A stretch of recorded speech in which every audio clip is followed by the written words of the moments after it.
Abrindo o exemplar da Bíblia, o livro de Jonas, capítulo 1. Pastor Rodrigo pegando a gente de surpresa, hoje às 9 da manhã, 8 e pouca. Pensei que era a trollagem da Marcele, mas era verdade. Rapidamente perdi o sono, mas estamos aí. Jonas, capítulo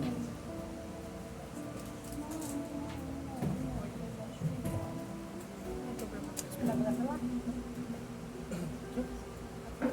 Para mim sempre foi difícil falar de Jonas, falar de Noé, mas Noé nós pregamos da outra vez, eu e a Marcele juntos. Deus abriu minha mente de uma forma que eu não tinha pensado. E Jonas também, porque eu achava... Glória a Deus, aleluia. Glória a Deus. Porque eu já tinha visto muitas outras pessoas pregar de Jonas, falar de Jonas. E eu achava que eu já tinha o entendimento por ver as pessoas falando e pregando. Só que, quando eu li essa palavra, eu vou usar um termo hoje novo, ela bugou a minha mente numa parte. Eu fiquei desnorteado quando eu li o versículo 2. Mas eu queria passar para os irmãos, começar no versículo 1. E eu queria dar um tema para essa palavra. Todos estão ouvindo minha voz? Amém. E o tema dessa palavra quer dizer que ninguém explica Deus. Um médico, ele pode ter estudado a vida inteira, ele vai ser especialista numa área. Um engenheiro, ele vai estudar a vida inteira, ele vai ser especialista naquela determinada área. Mas nós podemos pegar o teólogo mais estudado do mundo inteiro, ele não vai ser especialista em Deus. E o que me chamou a atenção nessa palavra, que me deixou perplexo, é como Deus faz as coisas. É o agir de Deus, muitas das vezes até em algo pequeno que nós não vemos. Em determinadas situações, o agir de Deus é nas pequenas, nas entrelinhas, nas vírgulas. E às vezes Deus fala conosco de uma forma tão grandiosa e nós não damos ouvido. E às vezes Ele usa uma pessoa para falar também. E no livro de Jonas, capítulo 1, vai dizer, vai estar escrito assim, na tradução dessa Bíblia: chamado, fuga e a punição de Jonas. Que vai dizer o seguinte: a palavra de Yahvé veio a Jonas, filho de Amitai, com esta ordem: levanta-te e vai à grande cidade de Nínive, e prega contra ela, porque a sua malignidade subiu até a minha presença. No entanto, Jonas decidiu fugir da presença de Deus e partiu em direção a Tarsis, descendo para a cidade de Jope. E lá encontrou um navio pronto para zarpar para Tarsis. Pagou a passagem e embarcou nele, a fim de ir para a cidade de Tarsis, tentando escapar da presença de Yahvé, de Deus. Só até aqui por enquanto. Aleluia, glória a Deus. Aleluia. Amém. Hoje eu peguei eu já tinha lido outra vez essa palavra, mas hoje eu peguei ela 2 vezes para ler. Eu já vi muitos pregadores não questionando, mas chamando Jonas de fraco, de covarde, de fujão, de chorão, de medroso. E eu não duvido que seja. Só que eu li a Bíblia, essa passagem 2 vezes hoje, e eu não vi nenhuma hora Jonas falando que teve medo de ir para essa cidade.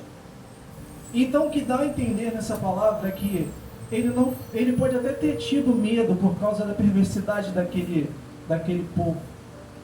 Mas eu não creio que foi só o medo de morrer que fez sair daquele lugar.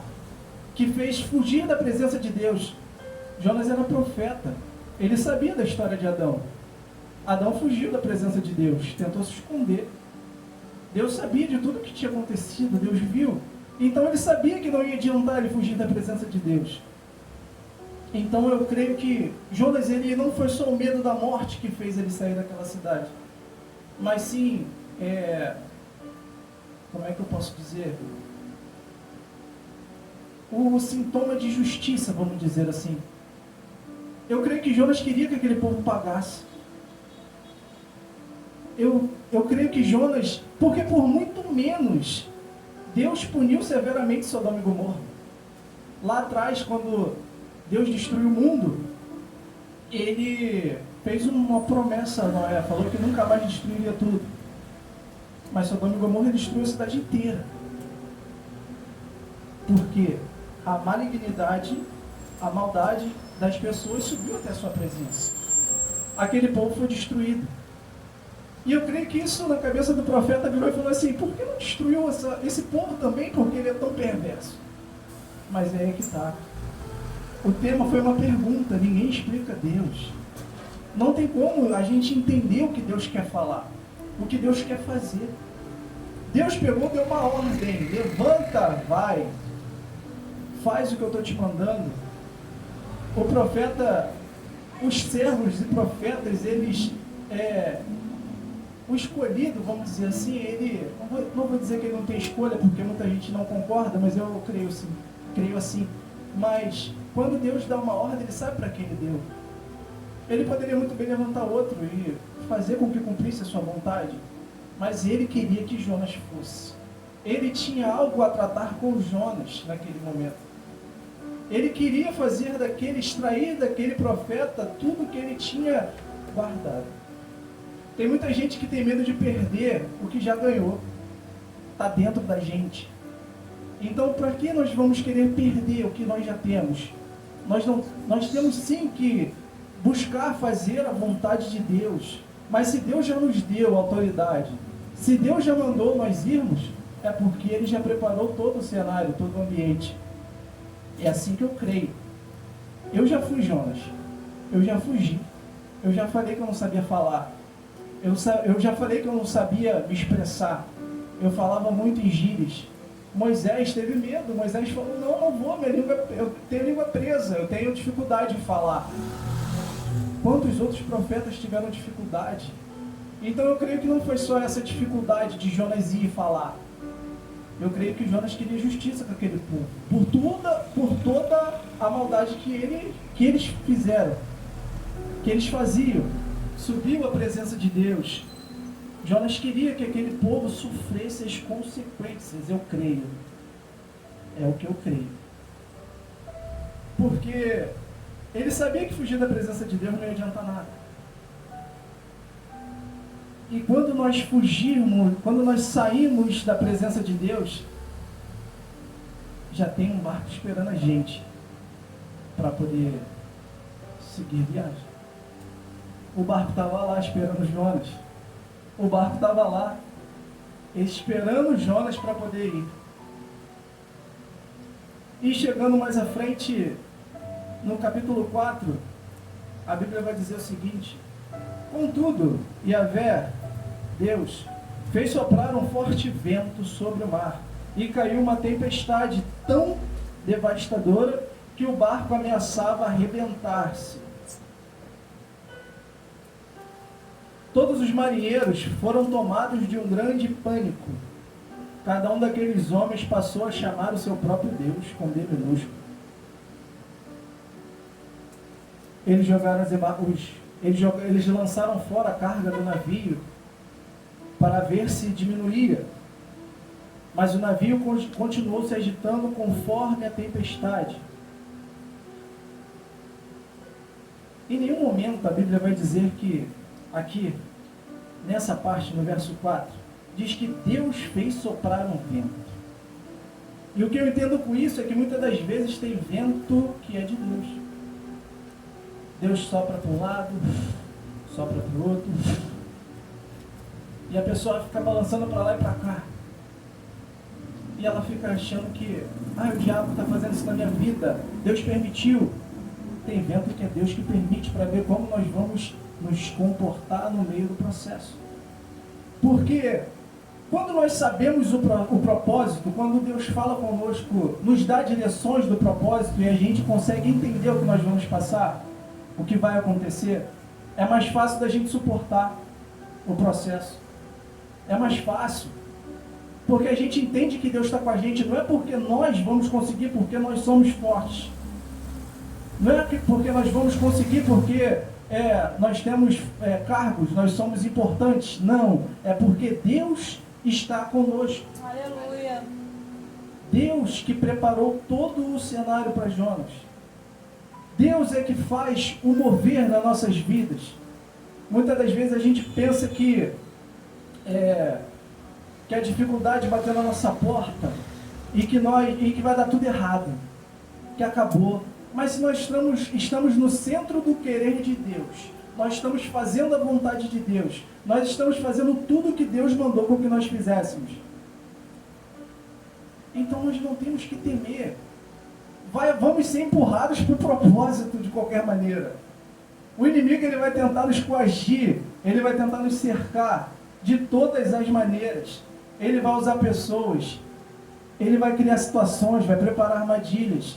Mas se nós estamos no centro do querer de Deus, a gente vai tropeçar, a gente vai ficar chateado, nós vamos nos irar. Mas nós vamos ser impulsionados a chegar aonde Deus quer. Nós nos colocamos para fazer o que Deus mandou. Isso não nos faz, nos mostra que nós somos fortes. A força vem de Deus. A força de Sansão vinha dos cabelos? Não, vinha de Deus. A valentia de Davi vinha porque ele era rei, porque ele foi ungido novo? Não, vinha de Deus.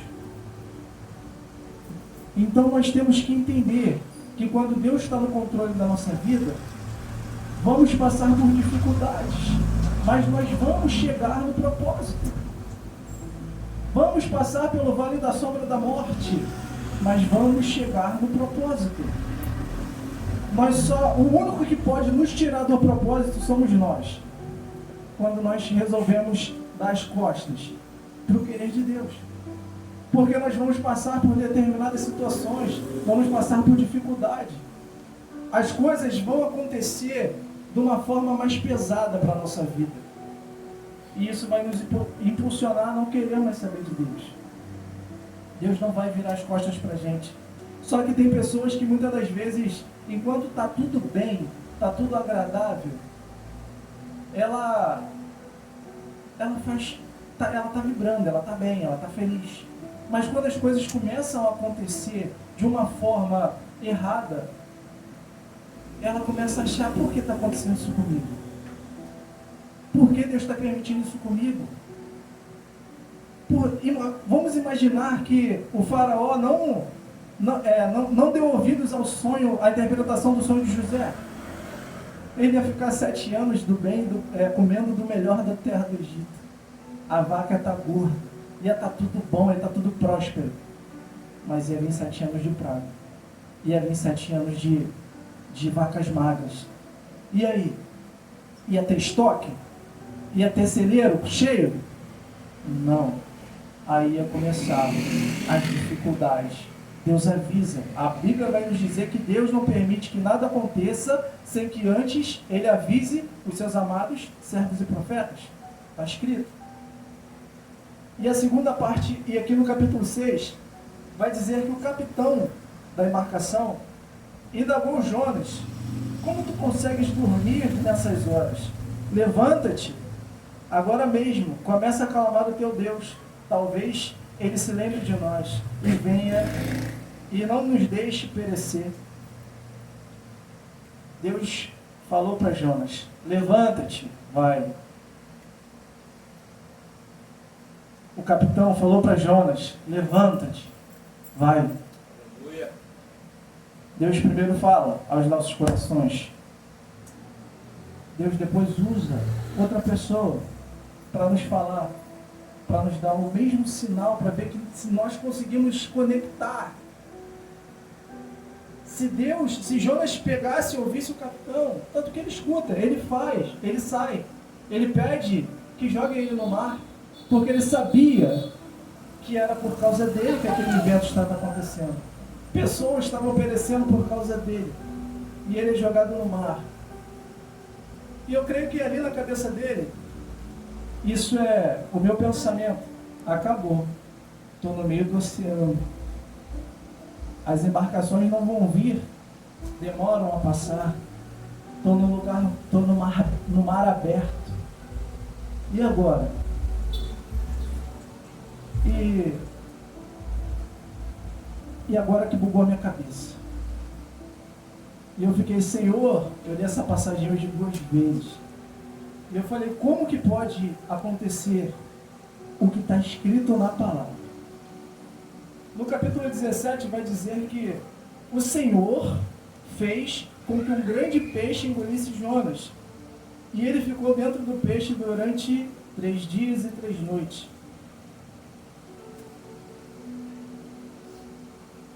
Primeiro, Deus dá uma ordem a Jonas. Segundo, Deus sopra um vento. Terceiro, Deus faz com que um grande peixe engula Jonas. Em algum momento aqui, do capítulo 1 até o verso 17, alguém ouviu falar que foi o diabo, que foi um demônio, que fez com que o grande peixe ou o vento soprasse? Eu não vi. Mesmo ele não querendo ir por senso de justiça ou por medo, não vou desconstruir, ele estava no centro do querer de Deus. E ia se cumprir o que Deus queria. Ele era profeta. Deus escolheu ele. E ele ficou 3 dias e 3 noites dentro do peixe. Só que no capítulo 2, vai dizer, então, dentro do ventre do peixe, Jonas orou a Yahvé, a Deus.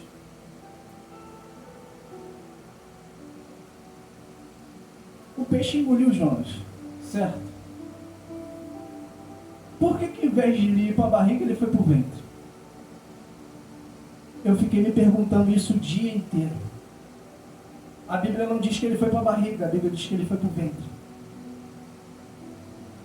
Tudo que nós comemos, eu não sou especialista em saúde, mas tudo que a gente come é dissolvido e, né, todo mundo entendeu. O ventre não. O ventre gera. O ventre é um lugar de proteção. O ventre é um lugar que o feto fica protegido, alimentado. E eu fiquei, porque eu creio que a Bíblia não é um livro de histórias, é um livro de enigmas. E quem desvenda os enigmas é o Espírito Santo de Deus, não somos nós. E aqui, o profeta Jonas foi gerado. Ele orou dentro do ventre do peixe, no fundo do oceano, aonde para ele tinha acabado. Tem gente que se entrega. Tem gente que fala, acabou, então vou esperar a morte. Ele orou dentro do ventre do peixe. Aleluia.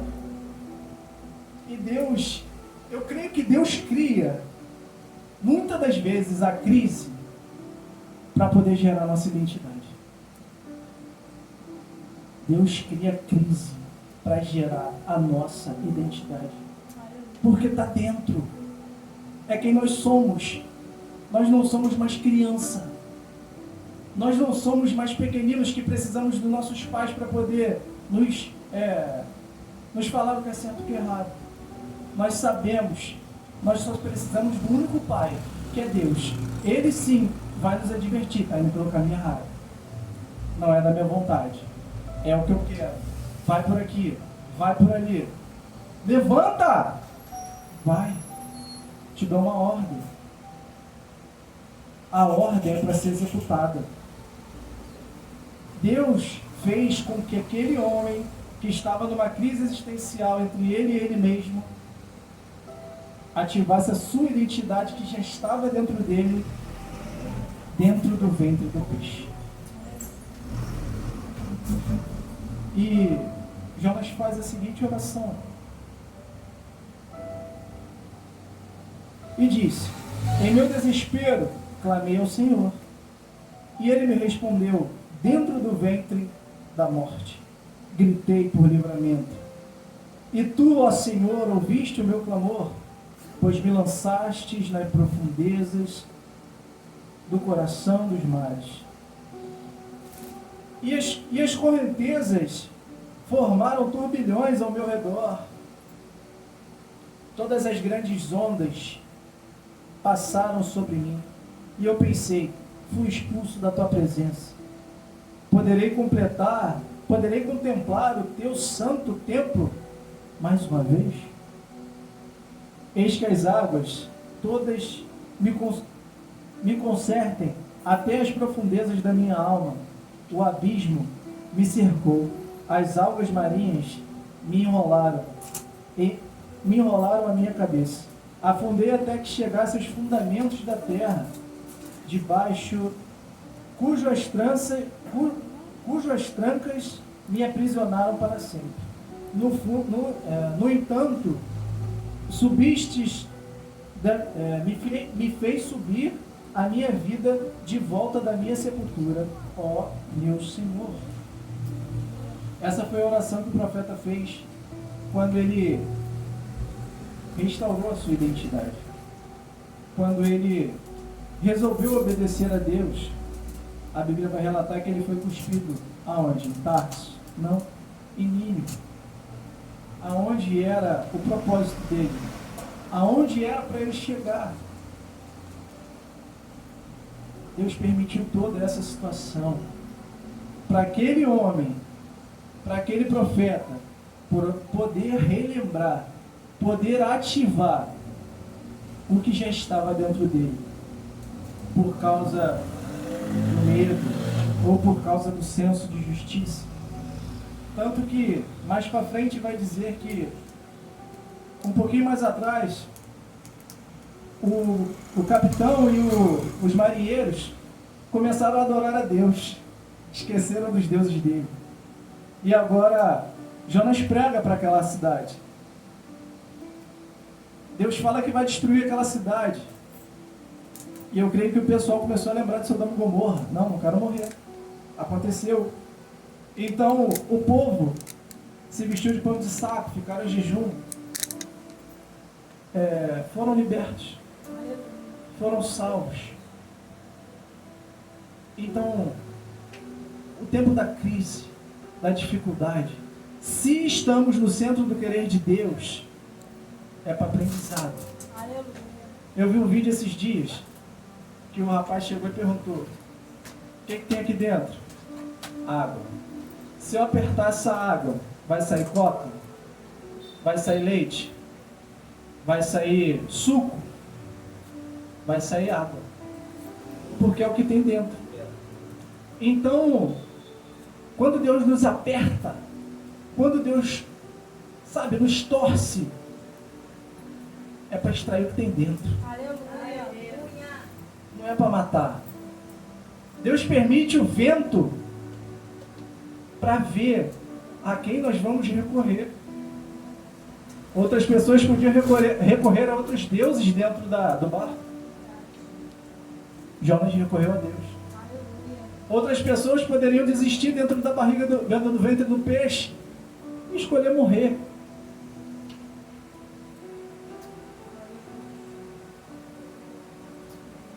Jonas escolheu orar pelo seu Deus. Jonas não desistiu. Sei que no final ele se ira contra Deus. Estava rebelde. E Deus fala: por que se irás contra esse povo? Eles não sabem o que é,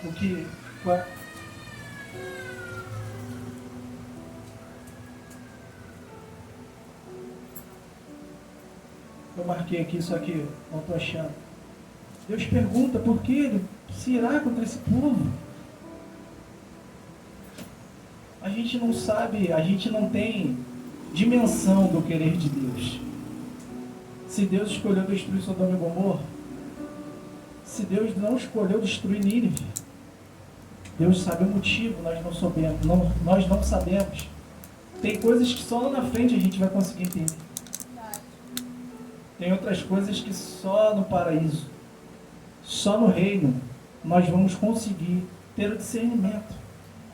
Então, se Deus está apertando, está no centro do querer de Deus, Deus está apertando, é para tirar tudo que está dentro, que você deixou adormecer.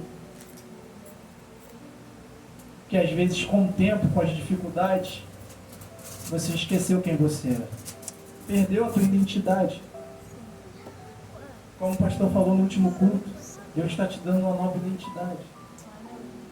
Deus está te apertando para extrair o que você deixou adormecer.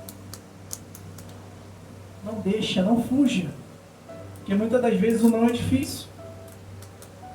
Deus falou não para Adão. Deus falou não para muitas outras pessoas aqui na Bíblia. O não de Deus é para zelo. Ele viu lá na frente que ia dar ruim. Ele viu lá na frente que não ia dar certo aquele caminho. Mas quando é o sim de Deus, vai. Já está tudo preparado. Aprende a ouvir, aprende a ter as sensações, ter discernimento. Eu creio que o inimigo, a vontade de Deus é boa, perfeita e agradável. Então, quando algo for de Deus, as sensações vão ser boas, perfeitas e agradáveis. O diabo é ruim, o diabo é mau, é perverso. Fez com que essa cidade ficasse na maldade. Então, a sensação para as coisas do inimigo é ruim. Então nós temos que entender quando Deus está falando, é difícil. Eu estou aqui esperando. Eu estou numa guerra também, ficando igual Jonas. Só não quero ir para o ventre do peixe. Mas a gente esperar a resposta de Deus, e muitas das vezes a gente tem que tomar a decisão, é difícil. Mas esperar é bom. Como diz o Salmo 40, esperar com paciência do Senhor. Então, quem entregou o caminho ao Senhor, confia nele, está esperando por mais Deus fazer, como diz o Salmo 37, está no centro do querer de Deus. Então, permanece, continua, não desiste, não foge, não adianta fugir. O que Deus tem contigo é contigo, o que Deus tem comigo é comigo. Ninguém vai conseguir explicar Deus. Ninguém. Nem homem, nem anjo, nem o próprio Satanás. Ninguém explica Deus. Vai passar pela dificuldade? Vai querer passar pela dificuldade? Vai querer ver Deus soprando o vento de um lado e para o outro? Vai querer entrar dentro do ventre do peixe? Vai querer ir para as profundezas? Para no final ter que chegar no propósito? Ou vai, levanta, anda, vai, eu sou contigo. Qual é a diferença dessa para Josué? Seja forte e corajoso, estou te dando uma ordem, vai. A gente muitas das vezes só vê dificuldade. Josué podia olhar aquela muralha e falar, ih Deus, dá não, vai embora. Não vai cair. Mas Deus deu uma ordem, seja forte e corajoso, vai. O que te segura? O que te impede? Se Deus mandou ir, é porque Ele garante. Não temas, eu sou contigo. É o que Ele fala para Josué. É o que Ele fala para Jonas. Então não deixe o inimigo soprar coisas no nosso ouvido, porque eu falo para mim também. Nós somos suscetíveis a erros todos os dias. A nossa carne, ela se inclina todos os dias para o pecado. O espírito tem que estar fortalecido. Se uma pessoa ela tenta fazer a tua cabeça pelaquela outra que sempre foi contigo, que sempre te ajudou, e você não consegue enxergar isso, mas a pessoa está tão falando com você aquilo. Então não deixa que o inimigo te influencie em coisas que você está vendo que é errado. O inimigo usa pessoas. O inimigo cria situações. Mas se o nosso espírito estiver forte, nós não vamos dar ouvido. A ovelha reconhece a voz do seu pastor.